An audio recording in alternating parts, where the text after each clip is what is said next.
Hello बच्चों आज हम पढ़ेंगे पाठ 14 कला का सम्मान। बच्चों इसमें हमको पहले करना क्या है, पढ़ो और चर्चा करो। हमें इसे पूरा पढ़ना है और उस पर चर्चा करना है। सबसे पहले हम पाठ के नाम का मतलब समझेंगे। कला का सम्मान, कला का अर्थ होता है कोई भी कला। जैसे आप चित्रकला बनाते हो वो भी हो सकता है, आपको गाना गाना आता है तो गाने की कला हो गई, डांस आता है तो नाच की कला, डांस की कला हो गई, या मिट्टी का सामान बनाते हैं जो खिलौने बर्तन, वो उनकी खिलौने बनाने की कला हो गई या बर्तन बनाने की कला हो गई। इसी प्रकार से अलग अलग प्रकार की कला होती है। तो उसका सम्मान कैसे किया जाता है, कैसे करना चाहिए, या इस पाठ में किस प्रकार किया गया है उसके बारे में बताया गया है। तो आइए बच्चों हम लोग पढ़ते हैं इस पाठ को। कुंतल घर में खिलौने रंग रही थी। माँ, बेटी कुंतल थोड़ी देर के लिए अपना काम रोककर दूध तो पी लो। कुंतल, अभी नहीं माँ, मुझे ये खिलौने रंग लेने दो। पिताजी, बेटा इतनी जल्दी क्या है, बाद में रंग लेना। कुंतल, नहीं बापू, आज ही ये सारे खिलौने विद्यालय ले जाना है। विद्यालय में कला प्रदर्शनी है। बुआ जी, तो क्या विद्यालय के सारे बच्चे खिलौने बनाकर लाएंगे? कुंतल, नहीं बुआ जी, कोई चित्र बनाकर लाएगा, कोई कपड़े से फूल पत्तियां बनाकर लाएगा।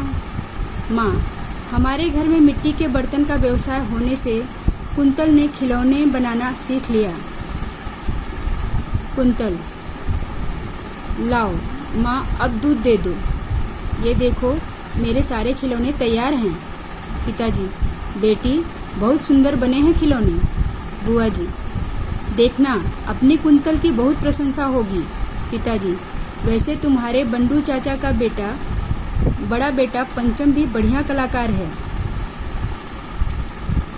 पड़ोस के बच्चों का प्रवेश। देखो यहाँ पर बुआ जी, पिताजी, कुंतल और माँ आपस में बात कर ही रहे थे कि पड़ोस के बच्चे आते हैं। गंधार, कुंतल तैयार हो क्या स्कूल चलने के लिए? डिम्पल, वह शायद भीतर के कमरे में तैयार हो रही है। पांडुरंग, चाचा जी नमस्ते, अब कैसी तबीयत है आपकी? पिताजी, नमस्ते बेटा, दवाई ले रहा हूँ, पहले से काफ़ी अच्छी तबीयत है। डिम्पल, ये लो कुंतल आ गई, चलो चलें, देर न हो जाए। कुंतल, माँ बापू आप लोग भी आना हमारे विद्यालय में। गंधार, हाँ बहुत अच्छी कलाकारी देखने को मिलेगी। माँ, जरूर बेटा, हम 10 बजे तक विद्यालय पहुंच जाएंगे। ये देखो बच्चों, ये है कुंतल और इसने अलग अलग प्रकार के बहुत ही सुंदर सुंदर खिलौने बनाए हैं और उसको रंगे हैं कलाकारी प्रदर्शनी में दिखाने के लिए, अपनी कलाकारी दिखाने के लिए। अब यहाँ पर दूसरा दृश्य आता है। दूसरे दृश्य में, ये दूसरा दृश्य है, वहाँ पे स्कूल में सब बच्चे पहुँच जाते हैं और वहाँ पर क्या करते हैं उसके बारे में हम पढ़ेंगे। स्कूल के प्रांगण में मेजों पर चित्र, खिलौने आदि सजाकर रखे हैं। टीचर जी, जिन विद्यार्थियों की जो भी कलाकारी है वे उन वस्तुओं वाली मेज के पीछे खड़े हो जाएं। पंचम, पांडुरंग, मेरे चित्र और तुम्हारे कपड़े के फूल एक ही मेज पर रखे हैं। डिम्पल, टीचर जी, क्या मैं अपनी सहेली कुंतल के साथ खड़ी हो जाऊं? टीचर जी, हाँ हाँ खड़ी हो जाओ। देखो बच्चों, भीड़ बढ़ रही है, अपनी जगह मत छोड़ना। ये क्लास में टीचर समझाती है। अब तीसरा दृश्य, यानी उसके आगे क्या होता है देखो। कुंतल के घर में चर्चा चल रही है। कुंतल का घर है, वहाँ पर आपस में बातचीत चल रही है। माँ, बेटा कुंतल, सारे बच्चों ने सुंदर काम किया था, बहुत अच्छी लगी प्रदर्शनी। पिताजी, पुरस्कार किसी को भी मिले पर सारे कलाकारों का सम्मान होना चाहिए। माँ, आज आपने बहुत अच्छी बात की है, चलिए हम कंगना टीचर को ये बात बताएं। अचानक कंगना टीचर का प्रवेश। उनके टीचर का नाम कंगना है और वो टीचर अचानक प्रवेश करती हैं। कहाँ पर? कुंतल के घर में। माँ, अरे टीचर जी तो यहीं आ गई। नमस्ते टीचर जी। टीचर जी, मुझसे रहा नहीं गया, मैं आपको यह बताने आई हूँ कि कुंतल के खिलौने सबने बहुत पसंद किए हैं, उसे प्रथम पुरस्कार के लिए चुना गया है।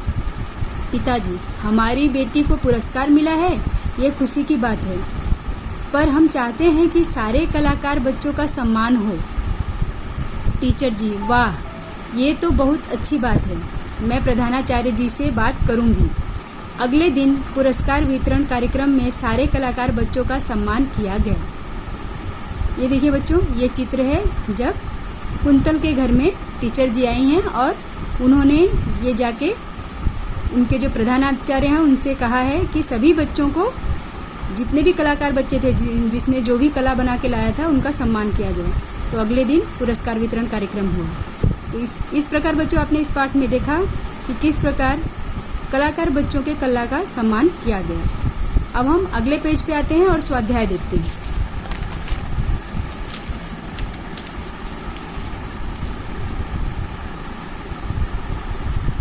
इसमें प्रश्न नंबर 1 है, परिवार के किसी बुजुर्ग का उनसे सुना हुआ एक अनुभव सुनाओ। अभी आपके परिवार में आपके दादा दादी, नाना नानी जो भी हैं, उनसे उनका अनुभव, कभी स्कूल का या कहीं रास्ते का, कोई भी उन्होंने कुछ अच्छी बात सुनी होगी, उन्होंने देखी होगी, उसके बारे में उनसे पूछो और वो आपको सुनाना है। उसका वीडियो बना लो और वो वीडियो बनाकर मुझे बताते हुए भेज देना। दूसरा है, निम्नलिखित वाक्यों में लिंग बदलकर वाक्य पुनः लिखो। बोलो, यहाँ पे बोलो है लेकिन हमें लिखना है क्योंकि हम आमने सामने नहीं है इसलिए सुन नहीं सकते, तो आपको लिखना है।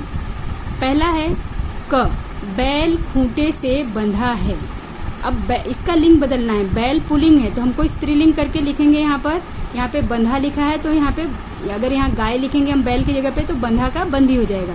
उत्तर क्या आएगा? गाय खूंटे से बंधी है। दूसरा है, मुक्केबाज अपना खेल प्रदर्शित कर रही है। अब यहाँ पे देखो मुक्केबाज है और यहाँ प्रदर्शित कर रही, यानी वो स्त्रीलिंग है, कोई लड़की है, औरत है। यहाँ पे उसको हम बदलेंगे तो कैसे आएगा? मुक्केबाज अपना खेल प्रदर्शित कर रहा है।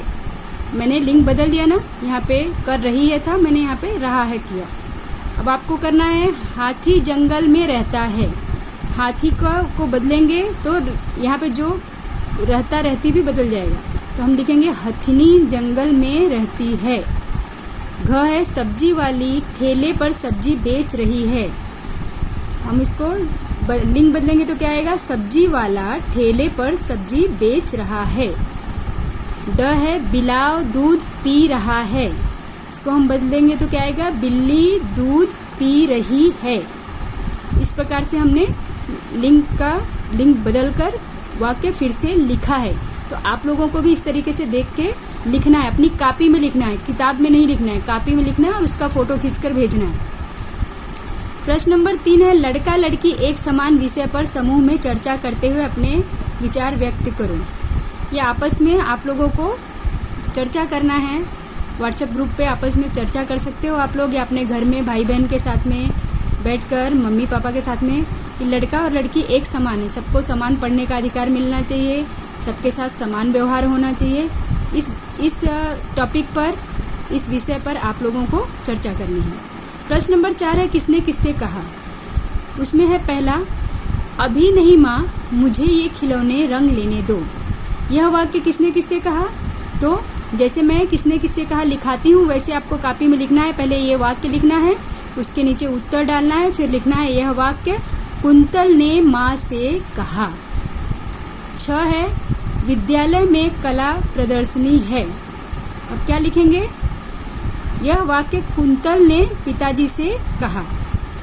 ज, देखना, अपनी कुंतल भी की बहुत प्रशंसा होगी। ये बात किसने किससे कहा था? यह वाक्य बुआ जी ने पिताजी से कहा। झ है, वह शायद भीतर के कमरे में तैयार हो रही है। यह वाक्य डिम्पल ने गंधार से कहा। यह है, टीचर जी, क्या मैं अपनी सहेली कुंतल के साथ खड़ी हो जाऊं? यह वाक्य डिम्पल ने टीचर जी से कहा। यह आप लोगों को कॉपी में लिखना है। अभी हम देखते हैं प्रश्न क्रमांक 5, अपनी कक्षा में स्वच्छता हेतु श्रमदान करना है, अतः अनुमति प्राप्त करने के लिए प्रधानाध्यापक को पत्र लिखो। तो बच्चों, इसमें आपको पत्र लिखना है, अपने मुख्याध्यापक को पत्र लिखना है। कैसे लिखना है? इसको मैंने पहले भी आप लोगों को बताया हुआ है और उसको मैं व्हाट्सएप पे आपको लिख के कैसे पत्र लिखना है बताऊंगी, या जब मैं ऑनलाइन क्लास लूँगी उसमें आपको बता दूंगी। छठा है, नीचे दिए गए सहानुभूति संबंधी चित्रों को समझो और चर्चा करो। ये देखो चित्र दिया है, इसमें बच्चों के एक बच्चा दूसरे के प्रति सहानुभूति दिखा रहा है। देखो यहाँ पर ये लड़की गिर गई है तो सहानुभूति दिखाते हुए ये इसको दवा लगा रही है। यहाँ पर देखो एक अंकल हैं, एक पुरुष आदमी है, ऐसे उनकी तबीयत खराब है तो उनको ये बच्चा सहानुभूति दे रहा है। यहाँ पर देखो एक आंटी है, हाँ एक आंटी है, वो क्या कर रही है, बड़ा सा घड़ा उठा रही है, उनसे नहीं उठ रहा है तो सहानुभूति दिखाते हुए ये लड़की मदद कर रही है। उसी प्रकार जानवरों के साथ भी हमें सहानुभूति रखना चाहिए। यहाँ पे देखो ये बिल्ली है, इसको चोट लगी है तो इसको ये दोनों बच्चे मिलकर उसको दवा लगा रहे हैं और उसको सहानुभूति, उसके प्रति सहानुभूति दिखा रहे हैं। यहाँ पर देखो दो दोस्त हैं, एक को प्राइज मिला है तो दूसरा सहानुभूति दिखाते हुए उसके साथ में उसके खुशी को बांट रहा है। यहाँ पर देखो बच्चों लास्ट वाला है, यहाँ पे भी जानवरों के प्रति सहानुभूति दिखाना है। यहाँ पर एक लड़की है और एक कुत्ता है और यहाँ पे एक गाय है और ये लड़का है। तो लड़का जो है वो जानवरों के प्रति सहानुभूति दोनों दिखाते हुए कुत्ते को भी खाना दिए हैं प्यार से और गाय को भी। अब प्रश्न नंबर 7 है, तुम घर में अकेले हो, बाहर से दरवाजा बंद हो गया है, तुम क्या करोगे बताओ। ये आपको खुद सोचना है कि अगर तुम अकेले घर में हो और बाहर से दरवाजा बंद हो गया तो अभी आप क्या करोगे, इसके बारे में आपको बताना है, या 5 वाक्य क्या करोगे ये लिखकर फोटो खींचकर मुझे भेजना है। तो बच्चों आज का हमारा ये पार्ट इस प्रकार ख़त्म होता है। अब मिलेंगे हम अगले तासिका में, अगले पीरियड में मिलेंगे। बाय।